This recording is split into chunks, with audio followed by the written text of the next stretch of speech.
And by the way, that's the biggest thing I got from Howard in our over 30 minutes with the King. Jeffrey Lurie, and I wrote about this in Philly Voice as well on Monday, he's given second chances. If he's got a chance to get Deshaun Watson, the Eagles are going after Deshaun Watson. I've been consistent with that.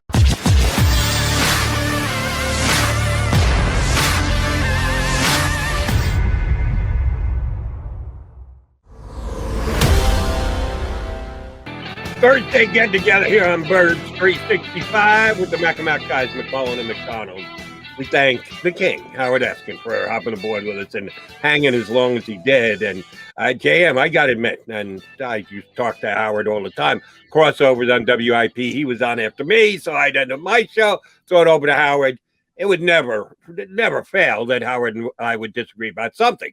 Usually I knew what that would be, and that's what I would ask him about, just so we could debate at the end of the show. But damn, I agreed with almost everything Howard had to say today. The one that kind of jumped out at me was Carson Wentz in a tough division.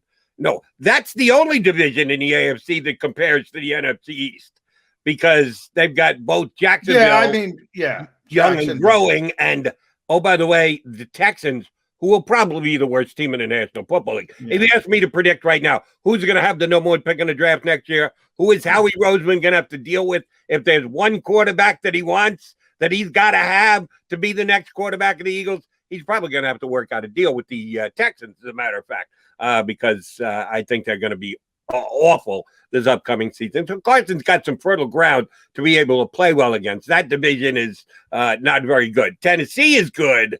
And the Colts are pretty good. They got two. They got haves and have-nots, but he's only got one team that I think he's got to. Yeah, it's a top-heavy division, but the only thing I will say is because of the presence of Trevor Lawrence, we don't know what. Jacksonville could be much better. I mean, if that guy hits the ground running, if he's like Justin Herbert-like, and he's supposed to be better than that, well, all of a sudden, that's a pretty good team right off the bat. Now, it's a ton of uncertainty with Urban Meyer. I don't think Urban Meyer's even happy. He's already complaining about his lack of access to players and ability to practice. So I don't know how he's handling this transition. But there's at least a chance because of the talent of Trevor Lawrence. But you're right with the Texans. They're a disaster. Everybody knows they're a disaster. I do see some optimism. But then again, I look at the Jacksonville organization and say they'll screw it up. They always do. And by the way, you're right. Herbert was the best rookie quarterback in the National Football League last year, much to the chagrin of Joe Burrow fans because he got hurt, to a ton of Loa fans like me, didn't even win the job out of camp and was in and out of the lineup, being replaced by Fitzpatrick in game. Certainly Justin Herbert was the best rookie quarterback in the league last year. The Chargers weren't that bad a team. He joined a good team, and he elevated them, and he made them better. Trevor Lawrence is joining a team that legitimately went 1-15 last year. They 1-15. Yeah. So there is only one direction. Well, they got to get better, yeah, and that's up. But do you go, wow, we're improved? How about that 4-13 Jag squad? Okay, if you're a Jags fan and you want to go there, okay, fine. 4-13 is 4-13. But you're right. But most important position in sports, and if you get that quarterback, how quickly it can turn around. We were talking about the Cowboys the other day and Troy Aikman showing up there, or maybe I was talking with Cilio. 1-15, all of a sudden they're a dynasty that quickly. Took 1 year. And they were off and running. Peyton Manning, early in his career, I think he had a 3-13 season. Then they were off and running. So you're probably right. It's going to be bad first season. But I'll tell you, it could turn around quickly in the NFL if you get the quarterback. And we'll see. I'm not going to say Trevor Lawrence is going to be a Hall of Famer, but it's been pretty consistent from personnel people, scouts around this league. This is the best quarterback prospect probably since Peyton Manning. That's pretty good. I'm still ticked off that the Jets won 2 games at the end of the season to lose out on Trevor Lawrence. I had him already penciled into my Jet team for the next decade, and that, of course, fell apart. But I do think it will take at least 1 year before we find out that Trevor Lawrence is his biggest Hey, star. by the as way, he's real going to quick, be. Jody, speaking of the Cowboys, did you see Jerry Jones had one of his Oh, yeah. talks, and he admitted he fucked it up with Jimmy Johnson? How about that? How long did it take? How long did it take? 20 plus years. Yeah, he never quite got around to admitting that before. Good for Jerry. And maybe Jerry's reached that stage in his career where he's got to let bygones be bygones. Maybe there's a renewal of the friendship between he and Jimmy Johnson. Yeah, I doubt that. But he did. At least he admitted to it yesterday. And yes, the Cowboys get the jump on everybody in the National Football League. They opened up their camp in Oxnard yesterday, and we're on the NFL Network all day long. And they've also got Hard Knocks coming up. It's good. And the Cowboys are the best at promoting their team. It's not necessarily going to help them on the field. They're going to be better on the field this year because they got Dak Prescott back, and they've got a legit defensive coordinator in Dan Quinn. But I'm still not I was pretty damn disappointed in Mike McCarthy last year. I don't think the Cowboys are a major threat to do things in the playoffs in this upcoming season. They might be the team to beat in the NFC East. Howard seemed to think it was the Redskins, but it's going to be the Washington football team without question. I think it's Washington as well. We at the Football Outsider guys, they think it's the Cowboys. Nobody thinks it's the Eagles. And by the way, that's the biggest thing I got from Howard. In our over 30 minutes with the King, Jeffrey Lurie, and I wrote about this in Philly Voice as well on Monday, he's given second chances. If he's got a chance to get Deshaun Watson, the Eagles are going after Deshaun Watson. I've been consistent with that. We had Mike Garafolo on the show. He was pretty strong in his belief that the Eagles are going after him. How does that affect Jalen Hurts? I think he's going to be mentally tough to get through it, but I also think he's not a dumb kid. He also understands the situation, and he's got a very, very narrow path. And I continually say, and I continue to say, it's going to be difficult for him. I don't know what he can do. I've been talking about this for months now, Jody. I don't know what he can do to change their mind. That's how confident I am. Now, they might not get Deshaun Watson. That might be his best opportunity. Somebody comes in, blows him out of the water, and they don't get him. But, man, that's got to, even human nature, that's got to wear on the kid a little bit. I don't think he's going to fall. I don't think he's going to be a shrinking violet like Carson Wentz, but it's got to wear on him a little bit. They won't name him the starting quarterback. Everybody and their mother's talking about this team with Deshaun Watson. And again, you could say, oh, shut up, McMullen. Well, it's Schefter, it's Garapolo, it's Eskin. It ain't just me. It's got to wear on him. Funny stuff. You and I have never, I had you on my show, my radio show, 20 times before, like basically every week of last year's Eagles season. And you and I have now done, today is show 75, John. So about 100 times you and I have been on. I should have worn my 75th anniversary NFL hat. I still do you have one of those? Yeah, I got it somewhere. Yeah, today's show 75 for you and I, if my counting is good. So you and I have done about 90 some odd shows together, and we may or may not have touched this on this, but I don't recall exactly what it was. I've had this conversation over the years, 100, 150 times with callers and the like, when you're leading up to a trade situation. There is an impetus when you're going to trade someone to trade that person to a team that you're going to compete against less. In other words, if we're talking about Deshaun Watson, they would prefer not to trade him to the Indianapolis Colts, knowing that they'd have to play him twice a year, every year, for however many years going forward. They would probably prefer to trade him to an NFC team against an AFC team because, as per the schedule, you play AFC teams more than NFC teams. I think that is woefully overstated many times.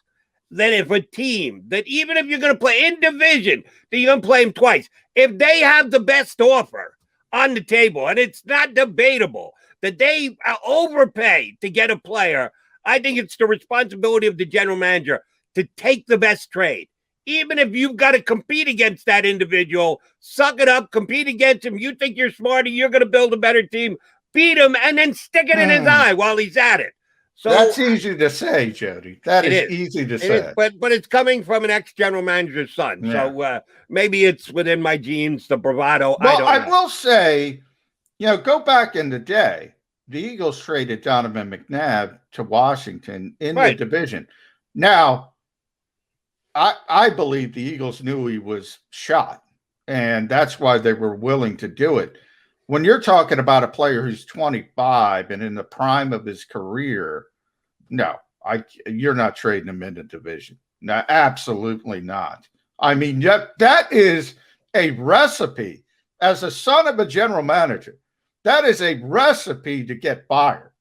To trade a guy to a heated rival in the prime of his career, who by the way, is really good, but you have to trade him for other reasons.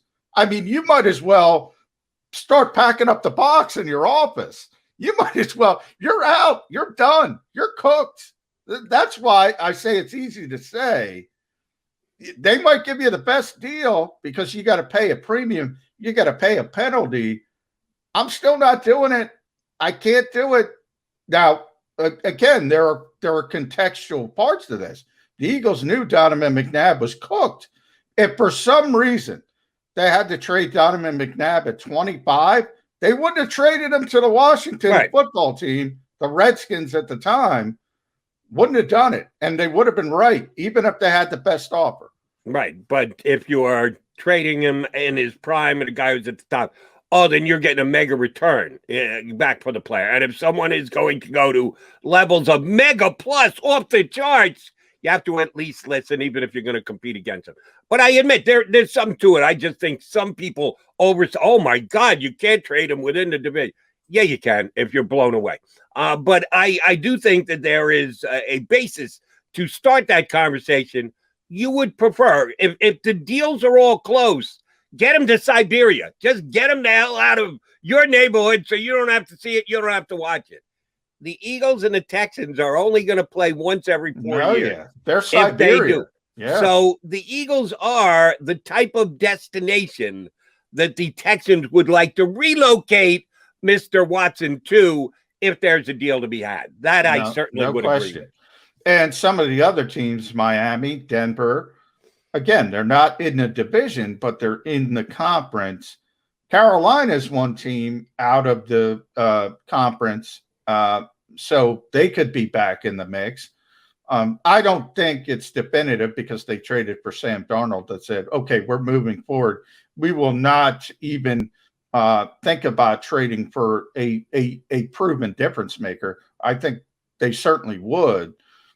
So there are going to be other. I brought up Washington because they have so much other than draft picks. I think, and everybody, and Howard brought it up again. Everybody talks about the Eagles' potential 3 first-round picks, and they're right that they have more than anybody else to start from.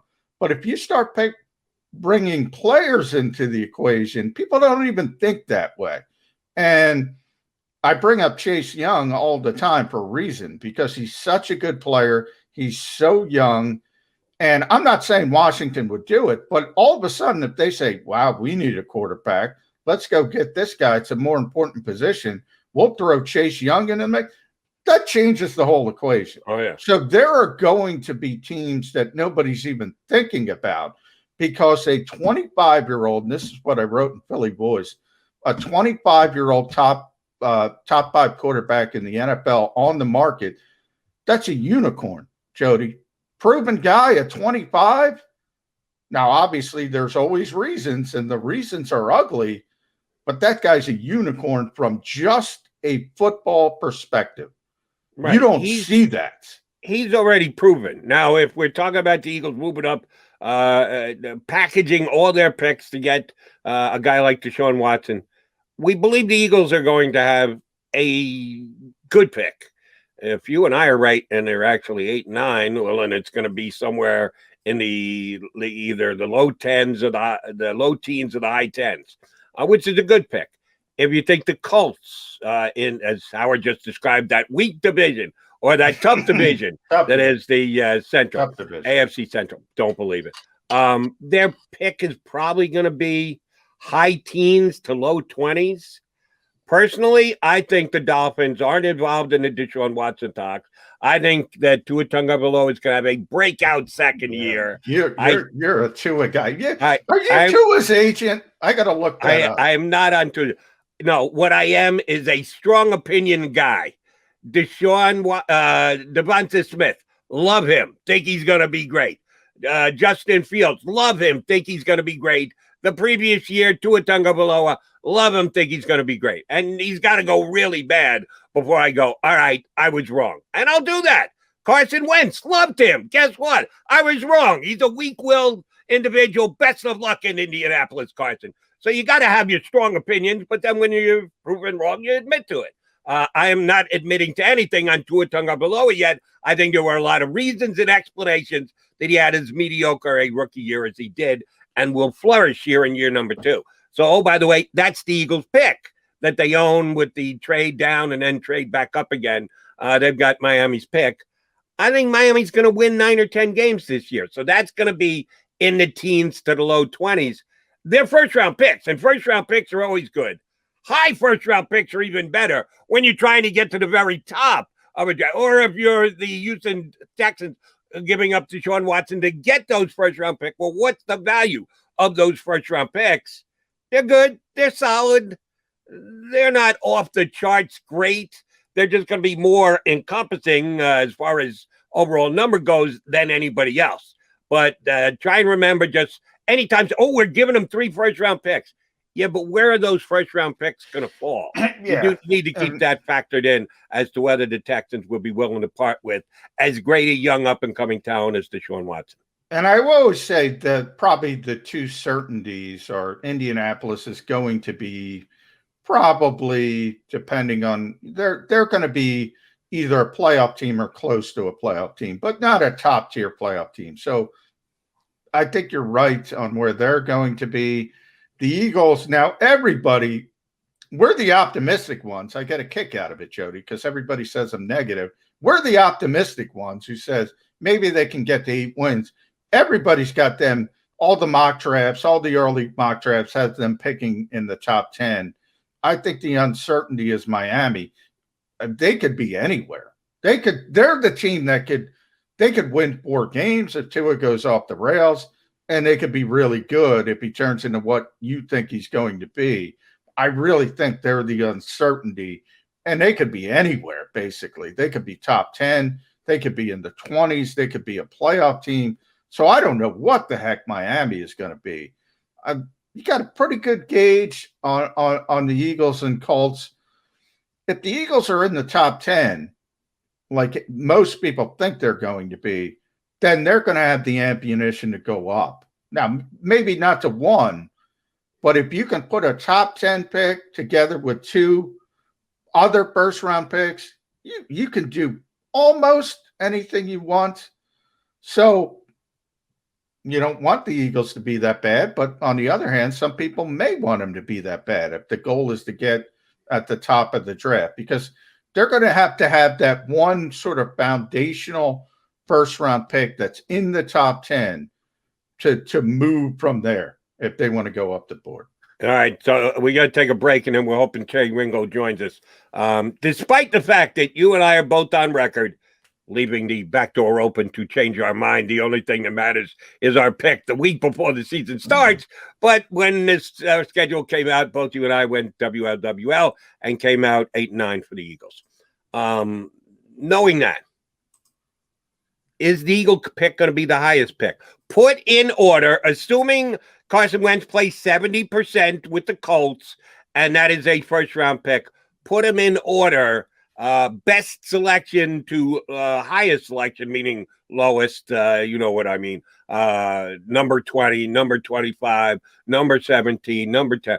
the order of the 3 picks next year, if they've got their own pick, the Dolphin pick, and the Colt pick. Yeah, I'm gonna put the Eagles are gonna be first, and it could be anywhere from probably, they're really bad, as some people think. You could be 4 or 5, up to probably the ceiling 12, 13, if they're in that range.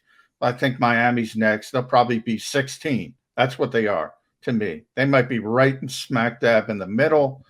And then the Colts, I think, are going to be that bridge type of playoff team.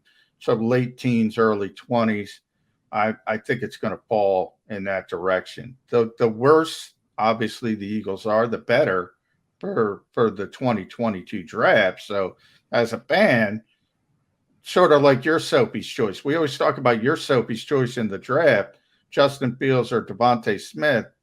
That's an Eagles fan Soapy's choice. Do you want to be up and be in a position to do whatever you want to be in the 2022 draft? If you do, it's better for this team to be bad. Sixers process talk. Are we at that point? No.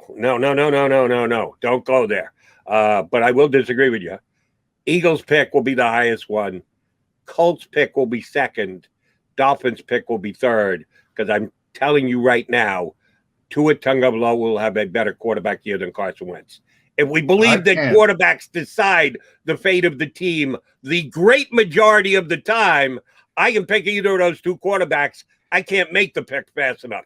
Tua Tagovailoa over Carson Wentz. Here's my concern over that, real quick, Jody. You might be right, but if one's 28 and one's 29, doesn't matter. If a tree falls in the woods and nobody's there, can anybody hear it? If they both stink, doesn't matter. And that's a potential as well. But if that's the case, then those Eagle picks will be that much higher, which will give them that much ammunition to get up to the top of the draft. Well, we can spin it for you any way you want. Hopefully, Trey Wingo joins us next. We'll get his spin on all things National Football League here on Birds 365. If you missed any of today's show on the JAKIB Media channel, listen to the podcast on your way home. Available on YouTube, Apple, and Spotify.